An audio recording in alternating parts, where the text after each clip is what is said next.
တခါစားလာနဲ့ဘဲပြီးသွားစီမဲ့ပဲဇော်ကင်းမုံတို့ထူပဲဇော်လိုမယ်ကင်းမုံလိုမယ်ရေဆေးမယ်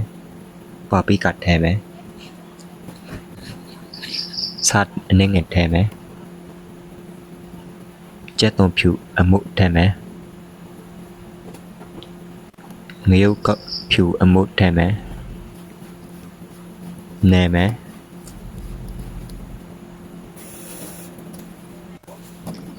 စီအနေငယ်ထပ်ထဲမယ်ထပ်နဲမယ်မိနစ်20ထားမယ်အရသာတွေစိတ်ဝင်သွားအောင်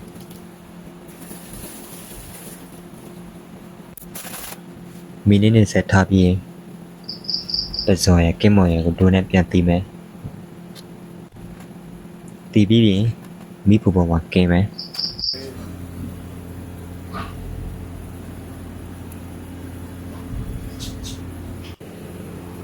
သွဲစားမဲ့သမင်းကိုကြော်မယ်ကြော်ပြီးရင်ပကံထဲထည့်မယ်